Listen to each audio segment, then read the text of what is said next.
What is going on, you stallions and stallionettes? AK-40 Kevin here in the gamer heaven. So there's some news around the Halo Infinite. The Halo Infinite, the one that's on the box of the Series S and X, but didn't launch with it.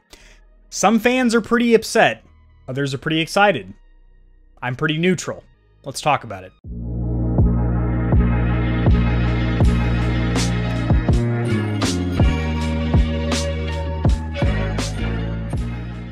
Alrighty guys, sharing my screen here. There's an article right here, which I have some pretty highlights on, and I will have this link down there in the description below. Anytime I cover any kind of news or article, I do cite my sources. Important in college, important in YouTube as well. New Halo Infinite details have Xbox fans divided. It's a split camp. Watch out. A metric ton of Halo Infinite details have been revealed. This isn't just this article. I believe they're talking about over the last couple of months. There's been a lot of screenshots that aren't really leaks. They were released from 343 and Bungie. So Xbox One, Series, and PC players are excited. Some looking forward to the game, a little bit less excited.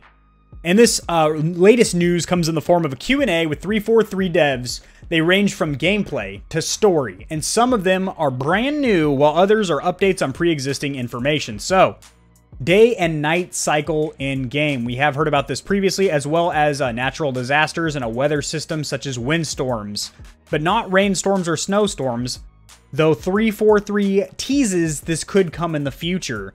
So that might turn the tide of a battle and whatnot when you got a big old gust of wind coming in there because Pidgeotto's flapping its wings at you and it's, you know, tossing Master Chief to the left and right.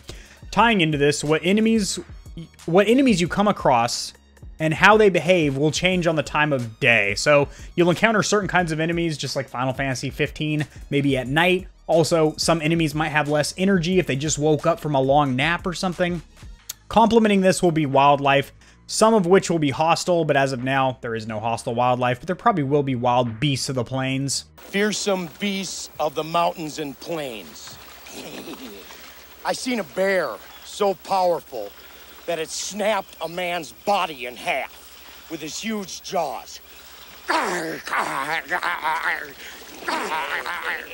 seen a badger with paws as big as frying pans. Different sub-biomes will offer different environments like swamps and war-torn areas. Now keep in mind, in the back of your testes, in the back of your mind, that this game is going to have a BR, a Battle Royale, unless they just completely scrap that idea, which I think would be a tremendous mistake, but a Halo BR. So all of these different environments, like the swamp area, and maybe like a little like skyscraper inner city area, those are going to be in the BR. People are going to be zipping around from edge to edge of the map in ghosts and warthogs, picking up energy swords, taking kneecaps, flailing plasma grenades. It's going to be a good time. I mean, I'm enjoying the BR genre.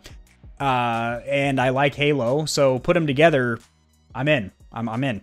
Exploration of these areas is partially limited because this isn't a true open world game that has been covered in the past. It is very close to being an open world game, but not really, because the main storyline is completely linear. You have to complete it in order, but all the side missions and quests and objectives can be done at your leisure.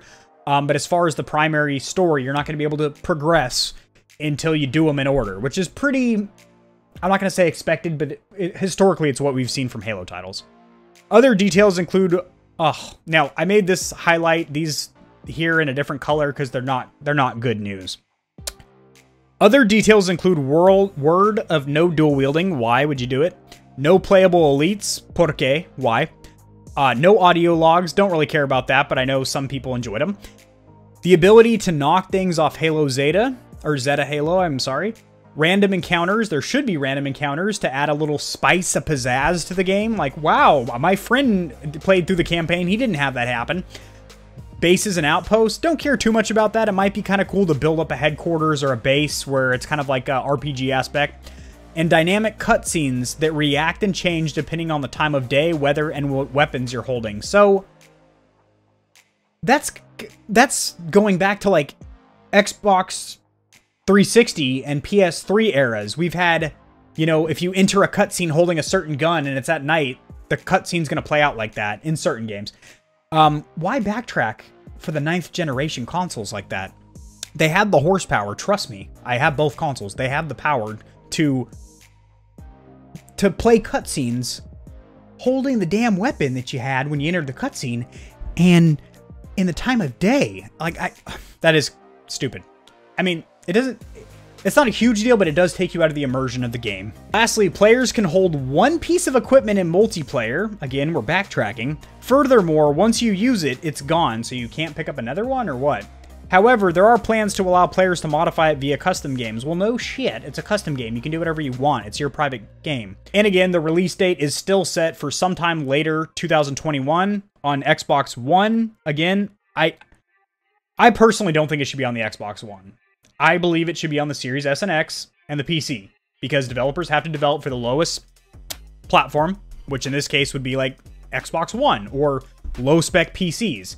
But PC development's a little bit different because they already allow players to make their own adjustments in the graphical tab of the settings, you know, for frames per second or sheer graphical fidelity, whatever they want. And the lowest generation console here that it's going to be playable on would be the original Xbox One. So not the One S, not the One X. The One X is quite a beefy monster. I had one. But the original brick Xbox One that had the external power brick that you could use like nunchucks and stuff. And if it's being developed for that, it's going to be slightly held back. It is. It's not like my opinion. That's fact about how game development works. That's unfortunate. What is your guys' opinion? I want to hear it down there in the comments section below. Are you excited about any of the things mentioned here in the happy colors? Or down here in the piss yellow colors, the sad stuff? No dual wielding? Why? Why? Especially in multiplayer and the BR? Come on. Come on! Give us the option to have double straps, as the kids say. Come on. So yeah, let me know down there in the comment section below. I really do interact with my community quite actively. I check my comments daily, and a lot of times I don't get around to all of them. But if you at me, like you specifically at Gamer Heaven, and ask me a question or a comment that isn't something ridiculous like, you're the ugliest son of a bitch this side of the Mississippi, or something like that, I just probably won't respond to that. But if you ask a question or you want to get a conversation going with me or something like that, I'm definitely, you know, I don't have friends in real life, so if I can have internet friends, that's a plus. If you enjoyed this video, it was entertaining and informative for you guys. Shoving a thumb where the sun don't shine kind of tickles the colon of the YouTube algorithm a little bit, kind of presses its colonoscopy button to stimulate my channel, which I greatly, greatly appreciate. Helps me to grow my flaccid channel into a big, veiny rager of a channel, which I do appreciate. Pleases me deeply.